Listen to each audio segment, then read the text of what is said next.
Vamos orar então, antes da gente começar a nossa aula. Vocês estão bem? Para quem não me conhece, meu nome é Israel. Então vamos orar. Senhor meu Deus, muito obrigado por esse dia, obrigado por mais essa noite. Eu quero colocar nossos corações agora diante do Senhor. Que o Senhor possa vir de encontro a nós e ministrar a tua palavra a nós. Em nome de Jesus. Amém. Legal, né? A princípio, se eu não me engano, é nessa turma, a gente está passando por todos os heróis da Bíblia, né? Até a gente chegar em Jesus. Uma coisa legal, né? Jesus. E aí eu pergunto para você: quem é Jesus?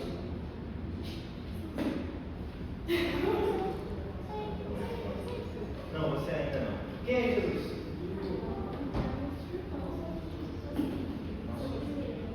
Nosso irmão mais velho. Quem é Jesus?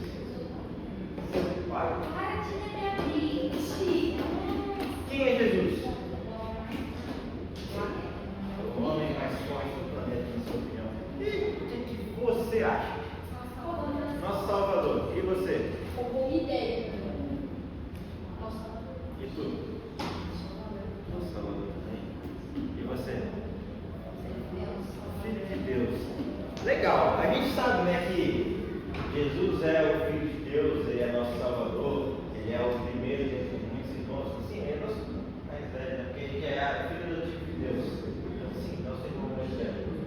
Então, Jesus é esse Jesus. Você já ouviu falar de Jesus?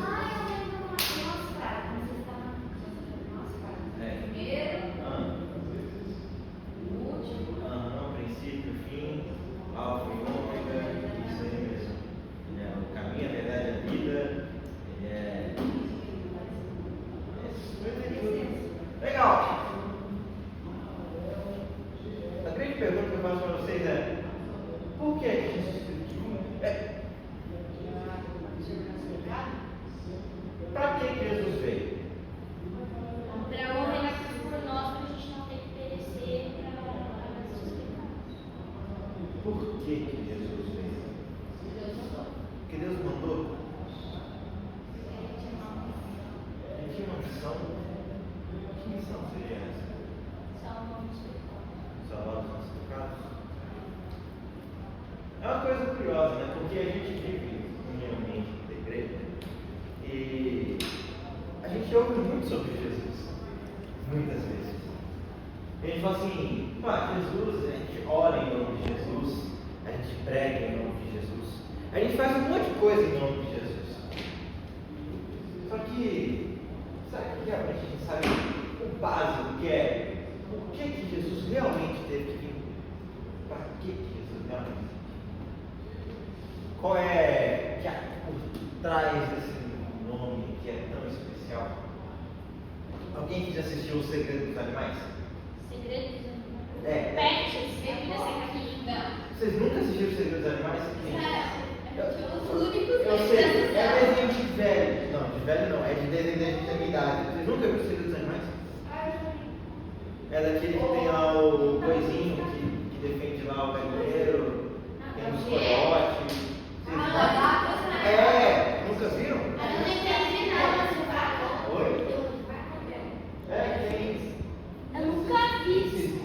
Não, peraí, eu assisti um pouco. Eu assisti a parte da vaca quando ele tava cantando violão e os coiotes. Isso, meu É, o que tem um boizinho lá tocando violão? Não, nada a ver esse pets aí. Segredos Animais é legal. Esse filme. já assisti Pets? Já assisti Pets, Segredos Animais é legal. Esse filme é um filme de criança, né? Criança. Mas ele tem uma coisa muito legal. Nesse filme a gente vê um jovem boi aprendendo a se tornar responsável, por assim dizer. A gente tem o pai dele como sendo o boi mais velho, o único boi forte no celeiro lá na fazenda. E nesse filme, esse boi velho, que é o boi bem, ele é o mais forte. Ele é o responsável. quando vem os perigos lá ao entorno da fazenda, né? Que a fazenda é rodeada lá por coiotes. Coisa lá dos Estados Unidos. Um lobinho. Pensa num lobo aí, cara. Quem não sabe? É um lobinho, uma merda. E ele defende os coiotes. E o filho dele é totalmente responsável. Só que ao longo do filme acontecem algumas coisas, não vou contar a história, apesar de que é velho. Acontecem algumas coisas e esse jovem boi, ele precisa assumir a posição que era do pai dele. A posição de proteger o rebanho. Ou a posição de ter que proteger o celeiro. E tem uma frase do Ben, do filho dele, que é o Otis, que é incrível. Ele diz que o homem forte se defende sozinho. O homem mais forte defende os outros. E na hora você pensa assim, poxa, coisa aleatória, né? Essa não é uma frase que está na Bíblia, por exemplo. Não está. Mas ela é muito verdadeira. Assim, o homem forte se defende sozinho. Ele é capaz de se defender. Alguém que é forte é capaz de se defender. Mas aquele que é mais forte, ele não só se defende, defende quem está ao redor dele também. A verdadeira força não está na capacidade de ataque, está na capacidade de defesa. Mas depois a gente volta nesse ponto aí, que é muito legal você pensar. Eu quero que vocês abram lá em Gênesis 3, quem trouxe a Bíblia. Abram comigo, crianças. Gênesis capítulo 3. Pega sua Bíblia, joga. Pega sua Bíblia. Como é que você vem para a igreja sem Bíblia? Você tem coragem para aproveitar essa coisa.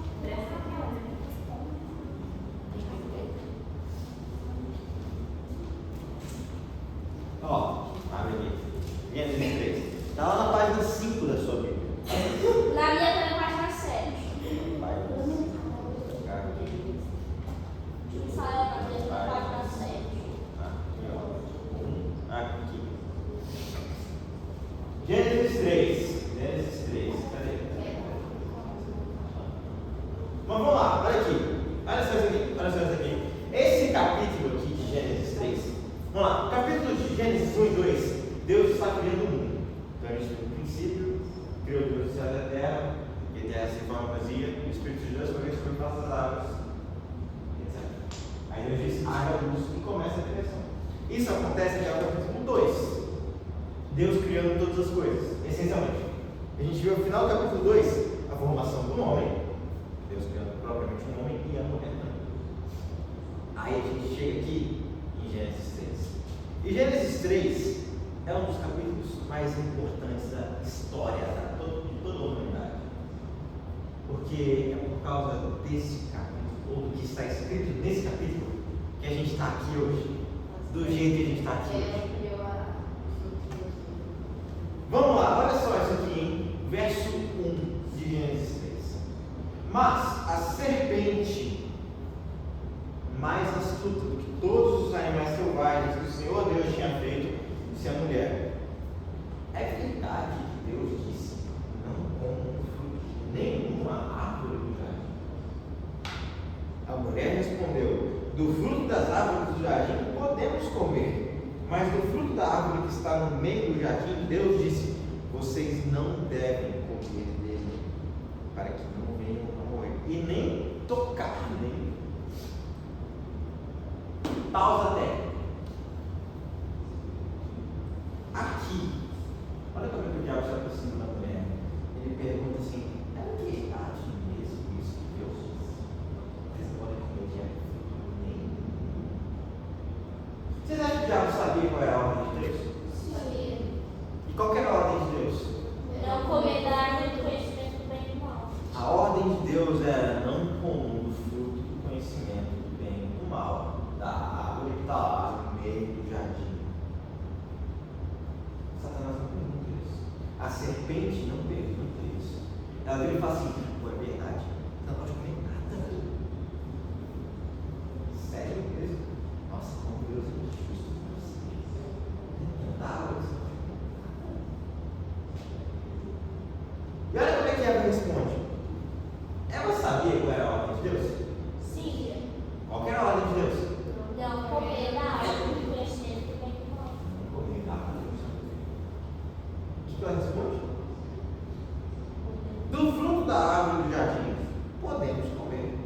Mas do fruto da árvore que está no meio do jardim, Deus disse: vocês não devem comer dele, nem tocar nele, para que vocês não venham a morrer.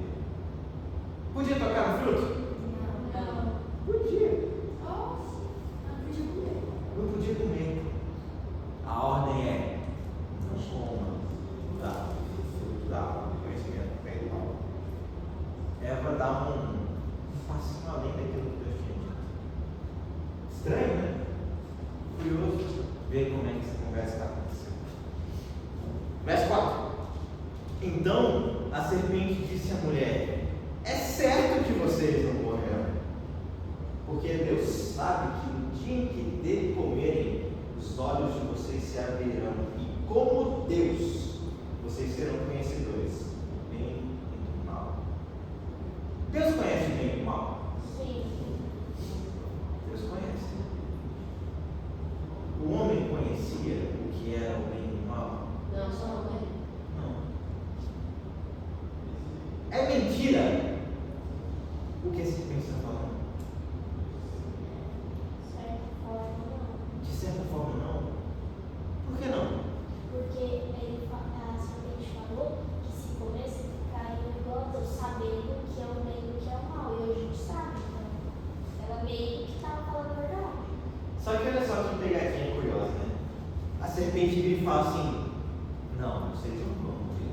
Aqui tem uma mentira, porque Deus disse que eles morreriam. Mas ele fala assim: Deus sabe que no dia em que vocês comerem, os olhos de vocês se abrirão e vocês serão como Deus, conhecedores do bem e do mal.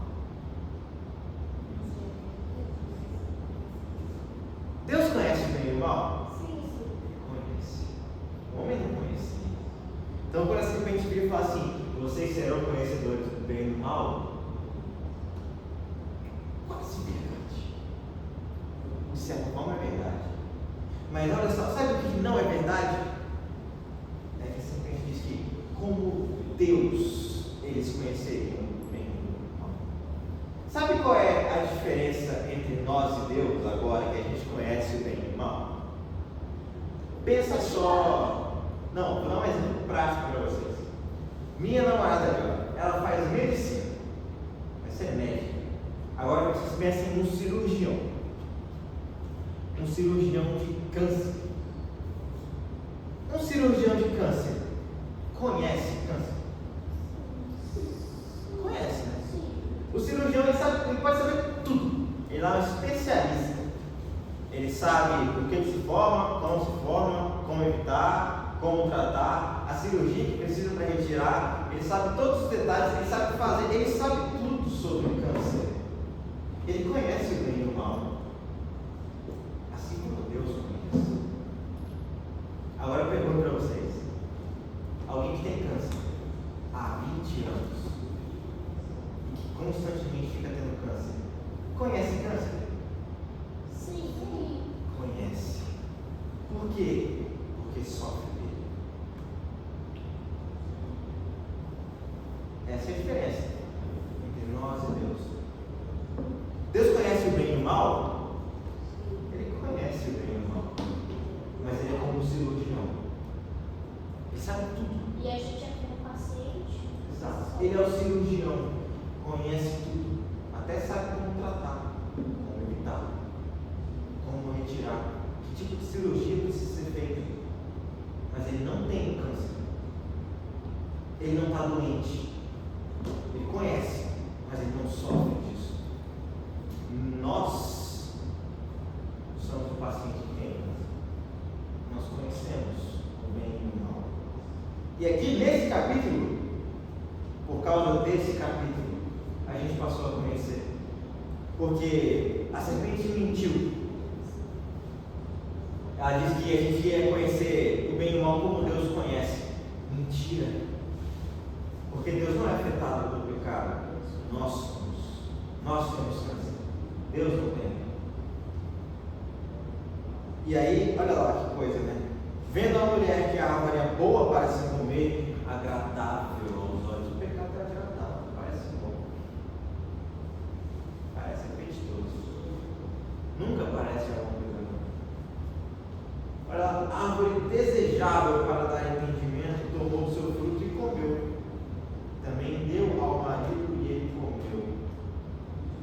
coisa, né? Adão. Qual é o papel de Adão? Qual é o papel de Adão? Alguém sabe dizer? Cuidar do jardim do Éden. Cuidado do jardim do Éden. Ele nomeou outros animais. Mas vamos lá, deixa eu fazer a pergunta. Qual é o papel de um marido? Cuidar das coisas dos filhos. Ele tem que proteger. Precisa cuidar. Aqui, vocês viram? A serpente, mais astuta do que todos os animais selvagens, disse à mulher. E a conversa é de serpente para mulher. E só aqui, no verso 6, depois de toda a conversa, a gente vê que ela come e dá para Adão. Adão estava aqui assistindo tudo. E ele não fez nada. E foi só quando Adão comeu que o pecado caiu sobre todo mundo. A ordem foi dada para Adão. Olha só, quer ver? Vamos ver isso aqui, ó. Olha só isso aqui. Lá no verso 2, se você quiser acompanhar. Verso 2, a gente tem a formação do homem. Aí tem aqui toda a coisinha. Verso 15. O Adão comeu também? Comeu, olha só. Verso 15, capítulo 2. O Senhor Deus tomou o homem e o colocou no jardim do Éden para o cultivar e o guardar. E o Senhor ordenou ao homem: de toda a árvore do jardim você pode comer livremente, mas a árvore do conhecimento do bem e do mal, você, homem, não deve comer. Porque no dia em que dela comer, você certamente vai ficar com bom. Sabe o que parece que aconteceu aqui? A ordem era para Adão. Ela comeu. Soa, é como se ela estivesse esperando assim: será que ela vai morrer? Deixa eu ver se ela vai morrer. Porque se ela não morrer, eu acho que Deus estava mentindo mesmo, minha serpente. Minha serpente deve estar certa. Ele não acreditou no que Deus disse. Ele não falou: opa. Pera aí, não faça isso com a minha esposa. Porque ela pode morrer. E eu não posso. Não, ele está lá assistindo. Ele está só assistindo. Ele não fez nada.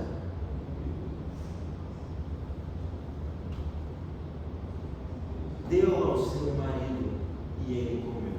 E quando ele comeu, olha lá, então os olhos de ambos se abriram. E perceberam que estavam nus e costuraram folhas de figueira e fizeram para si aventais do sangue. Eles desobedeceram. Adão desobedeceu. E por causa disso, a gente se vê separado de Deus. Porque eles perceberam, eles pecaram.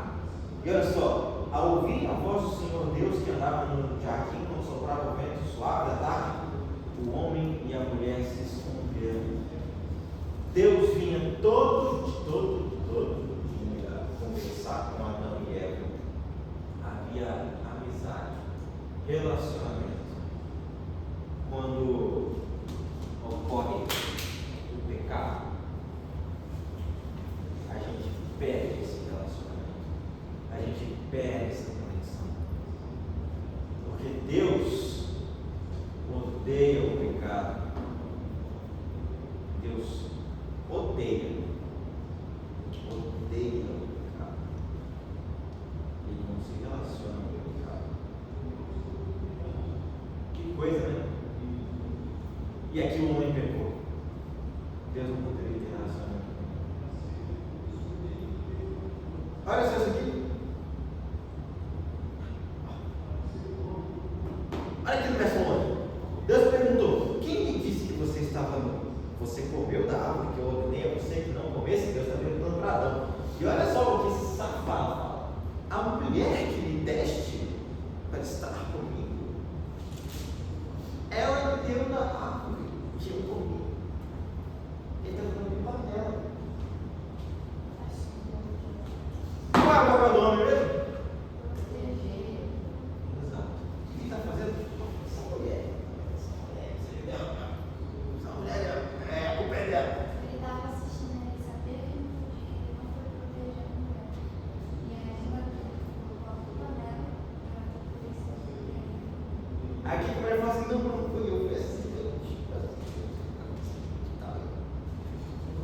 o homem pecou. E diante do confronto, ele fugiu. Ele não nem assumia a responsabilidade de assumir. Ele pecou. A gente perdeu acesso a Deus. E olha só isso aqui, verso 14.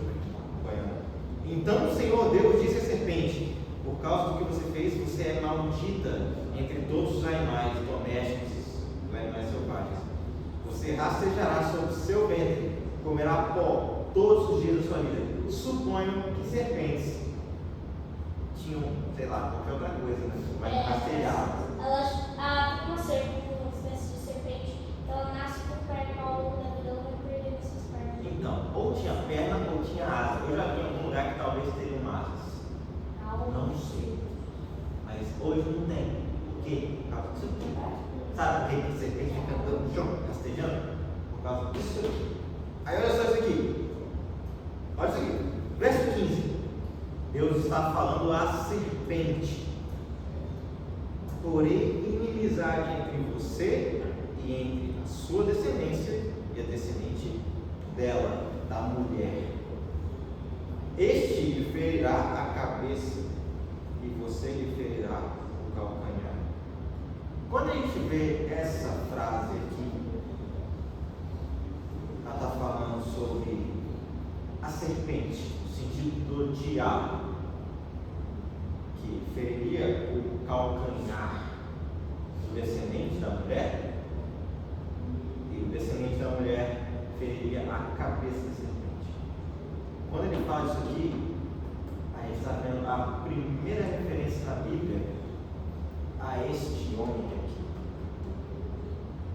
Jesus, ele é o filho do homem, ele é o descendente da mulher, que feriria a cabeça da serpente, que feriria ou que nos livraria dessa condenação de morte. A gente depende de Jesus, a gente precisa de Jesus, porque nós pecamos, porque o homem pecou, porque o homem se desconectou de Deus. E essa conexão é como está lá em Lucas 16, 19. Vamos lá dar uma olhada em Lucas 16, 19? A gente vê em Lucas 16, 19 a história do rico e Lázaro. Olha só, para vocês aí, está lá na página 1147. Quem tem a Deus aí? 1148. Essa história é a seguinte: tinha um rico e tinha um menino, Lázaro. E aí os dois morrem. E aí a gente vê o rico no inferno ou num lugar de tormento, e o Lázaro ao seio de Abraão, num lugar de paz. Legal. Olha isso aqui. Essa separação, essa desconexão é como está escrito aqui. Nós vimos um homem que não foi, ou que não recebeu Jesus como seu Senhor e Salvador. E olha só isso aqui. No inferno, lá no verso 23, no inferno, estando em tormentos, o rico levantou os olhos e viu ao longe Abraão e Lázaro junto dele. Então, gritando, disse: Pai Abraão, tenha misericórdia de mim. Mande que Lázaro molhe a ponta do dedo em água e me refresque a língua, porque estou atormentado nesse fogo. E aí, olha lá no verso 26. Além de. Deixa eu ler o 26. Abraão disse: Filho, lembre-se que você recebeu os bens durante sua vida, enquanto Lázaro só teve males. Agora, porém, ele será consolado enquanto você estará em tormentos.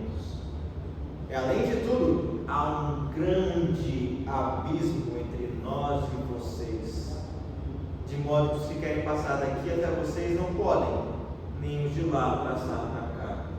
É um abismo que não tem como passar, não tem jeito. Sabe, o pessoal fala que Jesus contou muitas parábolas, né? Muitas. A gente vê a parábola do pródigo e tal, tudo mais.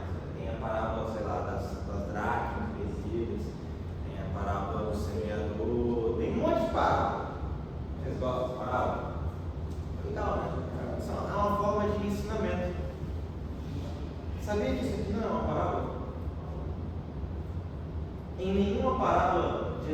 busca nomes nenhuma.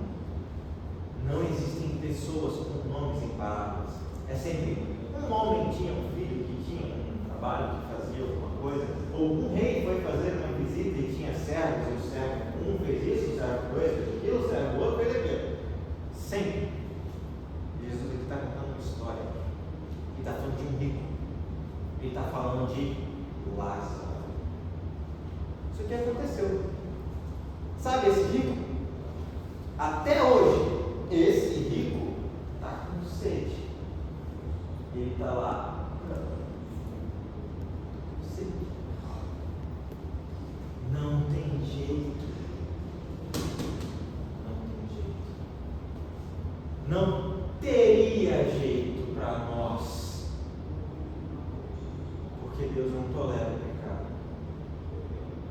E diante dessa vida aqui, desconexa de Deus, o fim dele é passar a eternidade lá com sede e com tormento. E a gente vai olhar e vai falar: é justo. Por quê? Por causa disso aqui. Por causa de pecado. Porque Deus não tolera o pecado. Porque o pecado não é tolerável. A gente tolera o pecado, Deus não tolera. Então qual é a solução para a gente, Zé? Vamos lá para Isaías 9. Esse capítulo é muito legal. Isaías 9. Alguém já viu Isaías 9?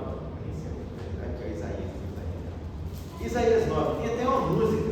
Vocês já ouviram a música de Isaías 9? Menino nasceu como filho do Senhor. Ele é o próprio Deus e vive em mim. Debaixo de suas asas eu escondo. E o seu nome é maravilhoso. Não tem sempre na paz. O céu começa a se abrir, toda a terra se tornou-te. Cristo Rei dos Reis veio nos buscar. Leva-nos em suas mãos pelas portas da cidade. Na Nova Jerusalém, então vai entrar. Vamos lá, isso aqui, muito legal. Aqui em Isaías 9, a gente vê Isaías anunciando esse Messias, o príncipe da paz. Olha que legal. Mas, para a terra que estava frita, não continuará a escuridão. Deus, nos primeiros tempos, tornou desprezível a terra de Zebulon e a terra de Naftali, mas nos últimos tempos, tornará glorioso o caminho do mar além do Jordão. O povo que andava em trevas viu uma grande luz. E aos que viam na região da sombra da morte, resplandeceu-lhe a luz. Tu, Senhor, tens multiplicado esse povo, aumentaste sua alegria. Aí eu não verso 6. Porque um menino nos nasceu, um filho se nos deu, o governo está sobre os seus ombros, e o seu nome será Maravilhoso, Conselheiro, Deus Forte, Pai da Eternidade, Príncipe da Paz. Ele estenderá o seu governo e haverá paz sem fim sobre o trono de Davi, sobre o seu reino, para estabelecer e o firmar com juízo e com justiça, desde agora e para sempre. O zelo do Senhor dos Exércitos fará isso. Outro texto, olha lá, Isaías 53. Isaías 53 fala aqui, ó. Porque foi subindo como um renovo diante dele, como raiz de uma terra seca. Não tinha boa aparência nem formosura. Não olhamos para ele, não havia nenhuma beleza que nos agradasse. Era desprezado e mais rejeitado dentre os homens, homem de dores, que sabe o que é padecer, como um de quem os homens escondem o rosto. Era desprezado e dele não fizemos caso. Olha que legal, Olha aqui, Isaías 53, olha lá no verso 4. Certamente Ele tomou sobre si as nossas enfermidades, as nossas dores levou sobre si. Nós o considerávamos como aflito, ferido de Deus e oprimido, mas Ele foi traspassado por causa das nossas transgressões, esmagado por causa das nossas iniquidades. O castigo que nos traz a paz estava sobre Ele, e pelas suas feridas fomos sarados. Todos nós andávamos desgarrados como ovelhas, cada um se desviava pelo seu próprio caminho, mas o Senhor fez cair sobre Ele a iniquidade de todos nós. Ele foi oprimido e humilhado, mas não abriu sua boca. Como o cordeiro foi levado ao matadouro, como ovelha muda diante de seus pescadores, ele não abriu sua boca. E olha só, né? Todavia, lá no verso 10, ao Senhor agradou esmagá-lo, fazendo-o sofrer. E quando lhe der a sua alma uma oferta de pecado, verá a sua posteridade e prolongará os seus dias. Ele verá o fruto do trabalho da sua alma e ficará satisfeito. Olha lá. Com o meu servo, o justo, com o seu conhecimento, justificará muitos, porque as iniquidades deles levará sobre si. Por isso eu lhe darei a sua parte com os grandes, com os poderosos ele repartirá o despojo, pois derramou a sua alma na morte e foi contado com os transgressores. Contudo, levou sobre si o pecado de muitos e pelos transgressores intercedeu. Sabe como é que a gente resolve esse negócio de Itaquera? Como a gente resolve a perda que nós tivemos? Como a gente resolve essa desconexão com Deus? Com esse menino que nos nasceu, que leva o governo sobre os seus ombros.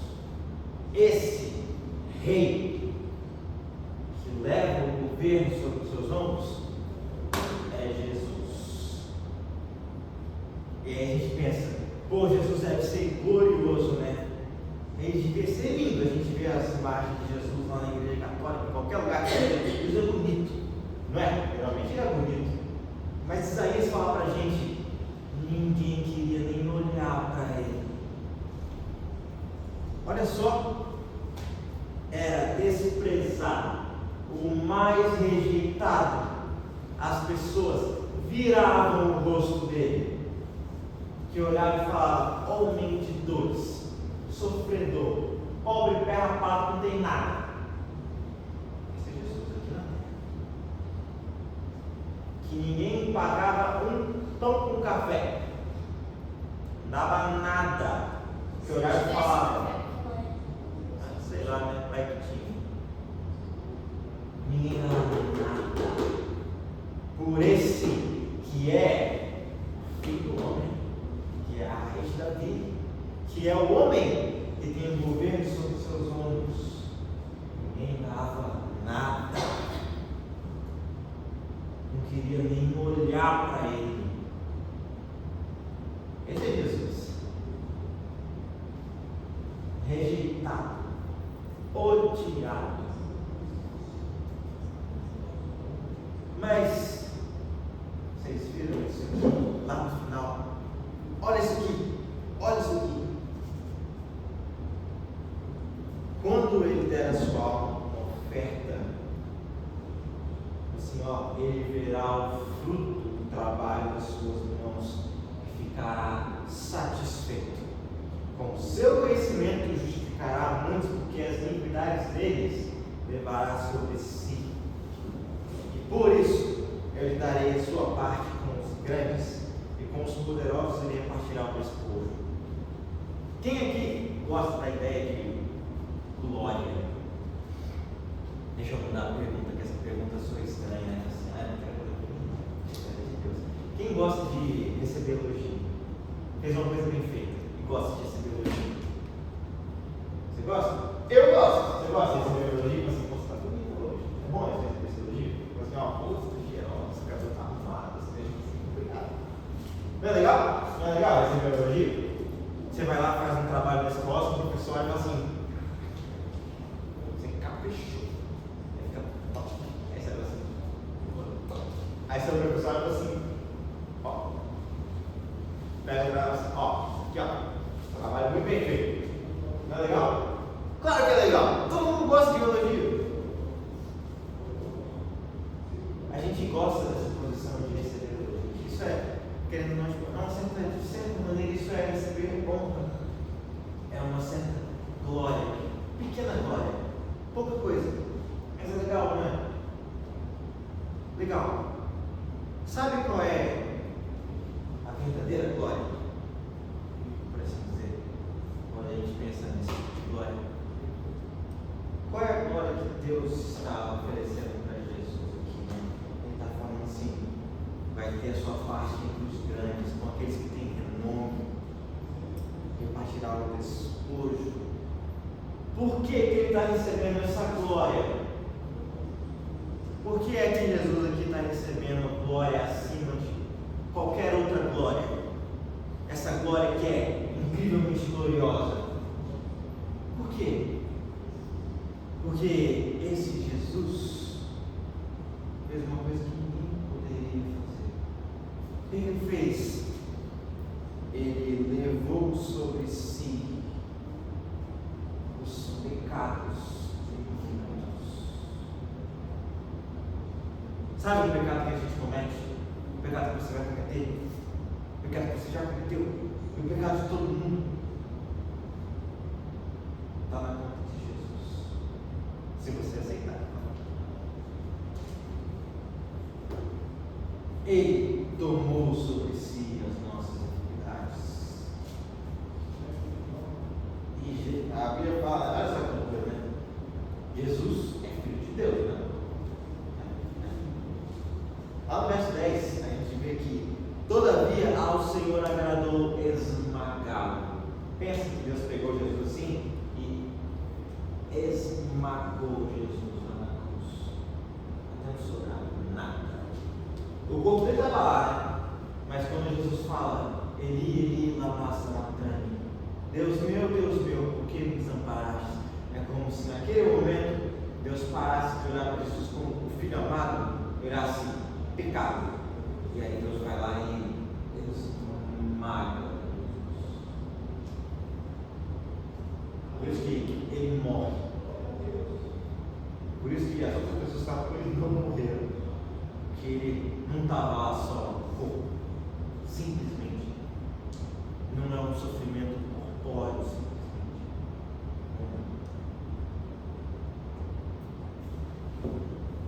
E ele veio resolver o nosso problema de pecado.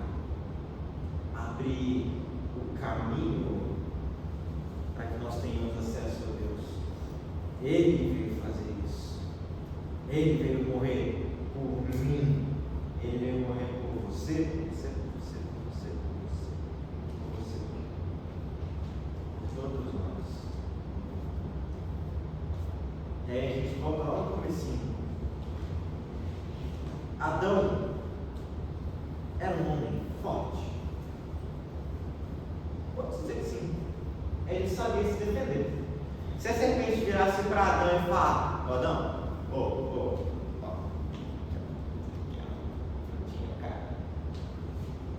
Adão sabia qual era a ordem, de maneira clara. E Adão viraria e falaria, eu vou morrer. Não quero. Por quê? Porque Deus disse para ele, se você comer, você vai morrer. Ele sabia. Você acha que Adão ia fazer uma coisa dessa? Claro que não. Era esperto, né? No mínimo, um pouquinho, pelo menos. Claro que não. Mas ele é forte para se defender sozinho.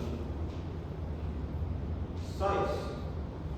Porque no momento em que ele tem que defender a esposa dele, ele chega assim, não, é a mulher que me deixa ali, ó.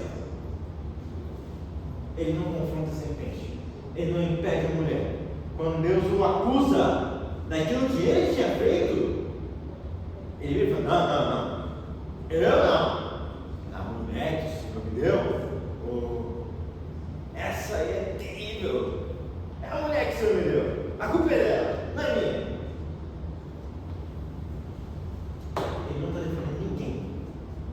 ele está se defendendo. Só. Ele é forte? Ele é. De certa forma ele é. É desse tipo de homem que a gente precisa? Não. É desse tipo de homem que vocês precisam para escolher, para se casar? Não. É esse tipo de homem que vocês precisam ser? Não. Não. O que é que Jesus fez? Jesus olha para os pecados de todo mundo e ele fala: eu resolvo. Ele fez alguma coisa digna de apanhar, digna de sofrer? Ele cometeu um pecado em algum momento da vida dele? Não. Não cometeu. Ele não fez nada para merecer juízo. Nada.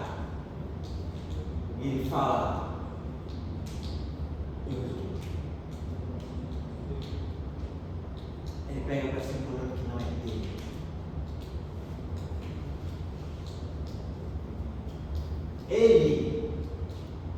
Ele é o homem mais forte, porque ele defende os outros. Ele me defendeu, ele defendeu você. É uma coisa curiosa, né? Vocês já viram? Não sei se vocês já viram uma coisa assim. Mas de vez em quando na internet a gente vê pessoal. Não sei se já viram, um homem provocando outro cara. Assim, o cara está lá, o cara está provocando, falando com os filhos do cara, do outro, mexendo com o cara. Aí você vai ver o cara está paradão lá, vendo o cara gritar. E aí depois mostra no vídeo que esse cara estava parado e ficou no profissional. Aí não fez nada com o cara que estava gritando com ele. Ele poderia ter quebrado o cara que estava gritando com ele. Vou dar um exemplo melhor. Tem um escritor lá da UF, do CNN, cara, que ele conta a história do seguinte: ele tinha um amigo que era um brutamontes. Pensa num cara gigante, uns 2 metros de altura, um negão. E aí os filhos dele amavam brincar com esse cara. Ele brincava de lutinha com os filhos lá do escritor.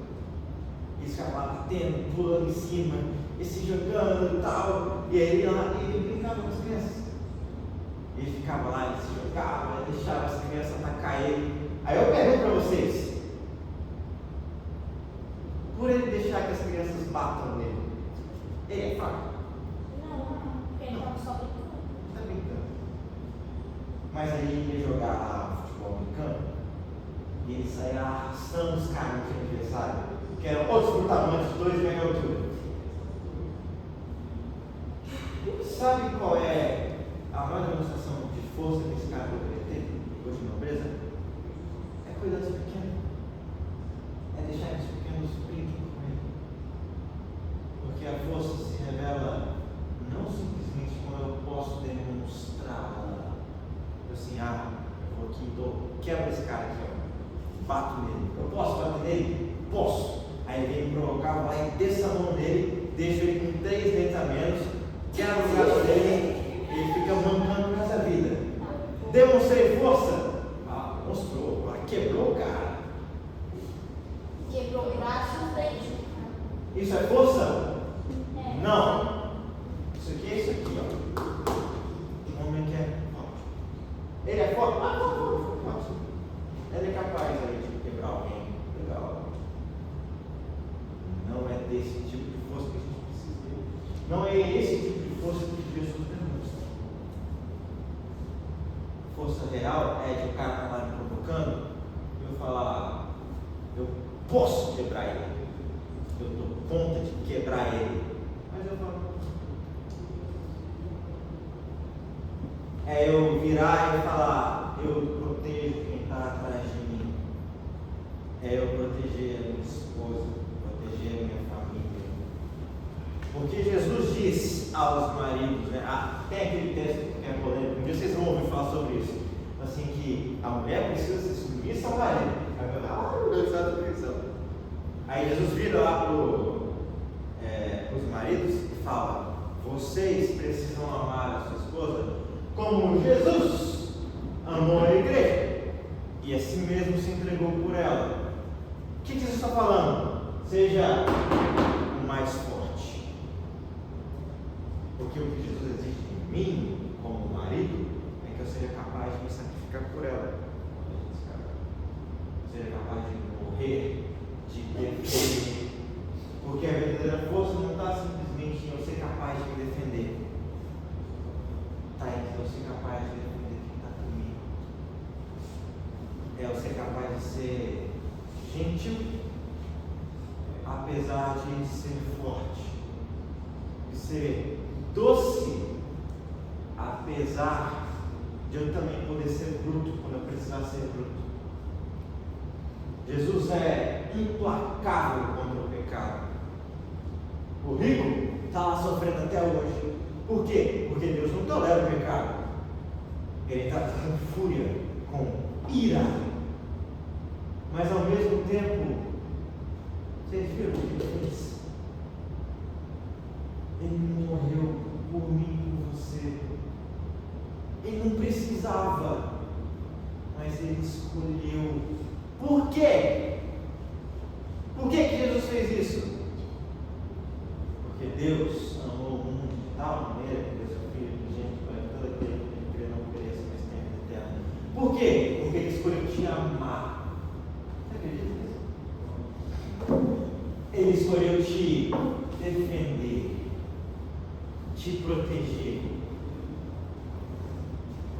Isso é força de verdade. E aí, diante dessa escolha, a gente entende o que Isaías está falando aqui. Olha só, ele verá o fruto do trabalho da sua alma e ficará satisfeito. Ele é o homem mais forte. Ele defende, ele protege. E olha só, ele vai ter glória acima de qualquer outro. Por quê? Pois derramou a sua alma na morte e foi contado nos seus agressores. Aí que está a glória de verdade. Ser capaz de lutar por outros, defender outros. Não se esqueçam disso na hora de escolher quem vocês vão se casar. E vocês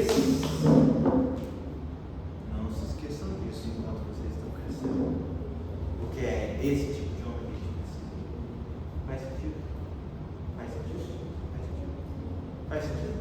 Entendeu? É isso aí. Esse é Jesus. Jesus é o homem mais forte que morreu por mim e por você, que nos defendeu. Ele é o Filho que se nos deu, que tem o governo sobre os ombros, o mais glorioso, porque ele fez o maior sacrifício. Faz sentido? Legal. Vamos lá então? Deus, obrigado, Pai.